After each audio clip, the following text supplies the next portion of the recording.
Վարան Փափազյանն ասել է. Աստված մատադրել է սամանչի ճակատին ու ասել. դու դերասան պիտի դառնաս, քո ուղին բեմն է։ Այն ժամով գիտեր, որ այդ ուղին այս մանչին պիտի տաներ աշխարհի ծայրը, պիտի ճանաչվեր ու սիրվեր բոլոր ժողովուրդների կողմից։ Ու մենք էլ մեծից փոքր, տեսնելով նրան բեմում ու էկրանին հպարտությամբ ու քիչ էլ գյումրեցու պարսենկոտությամբ պիտի ասեինք. այ ֆրունզն է, լեննականցի է, բա։ Դեռ մեհեր չդարձած այն ֆրունզը, որն իր ուրախ ու տխուր օրերն անց էր կացրել տեքստիլ թաղամասի այս տանը, մոր տիկին Սանամի, եղբոր Ալբերտի ու քրոջ Գրետայի հետ ապրել է զրկանքներով լի կյանք։ Հայրն էլ իր հերթին դա ճաշակել էր դեռ մանկուց, որն իր ամբողջ կյանքում հակամարտություն ուներ ֆրունզի հետ։ Ուզում էր տղան նկարիչ դառնար, բայց տղան դերասան էր դառնում։ Նրա առաջին բեմելը տեղի ունեցավ տեքստիլագործների ակումբի արտիստին խիստ հարազատ ու հիշողություններով լեցուն բեմում։ Հանդիսատեսին ներկայացվում էր Հովհաննես Թումանյանի գիքորը Նիկոլ Բաղդասարյանի բեմադրությամբ։ Հետագայում ֆրունզի բոլոր դերադիպարներում պահպանվեց այդ միամտությունը ու դարձավ դերասանական այն տեսակը, որին սովորեցնելը կարող էր խանգարել։ Дилижане, в кухне открываешь простой кран, вода течет. Второе место занимает в мире.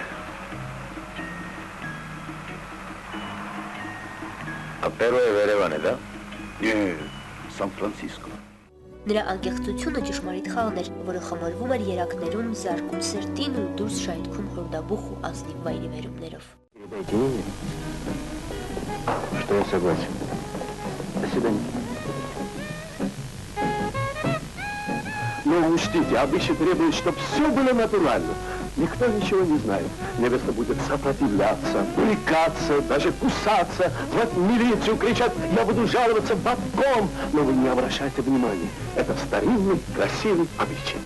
Խոսել ու անդրադառնալ նրա բոլոր դերակատարումներին անհնարին է։ Նա իր ամբողջ կյանքում անձնավորել է բացառապես այնպիսի մարդկանց ու խաղացել այնպիսի վարակիչ տաղանդով, այնպիսի արվեստով ու վարպետությամբ, որ հաճելի ու սիրելի էին հանդիսատեսի համար։ Գարսևան, Գասպար, Սիմոն եւ անթիվ անհամար դերեր թատրոնում։ Բոլորը հիշել ու մտապահել չենք կարող, բայց հացթուխին կինո ներկայացումը առանձնահատուկ է, քանի որ դա դերասանի վերջին ներկայացումն էր։ Ֆրունզիկ Մկրտչյանը բախտավոր դերասան էր, քանի որ աշխատել էր հմուտ ռեժիսորների հետ՝ Հենրիկ Մալյան, Վարդան Աճեմյան եւ այլք։ Բախտավոր էր նաեւ այն համաժողովրդական սիրով, որն ուղեկցեց կյանքի սկզբից մինչեւ վերջ։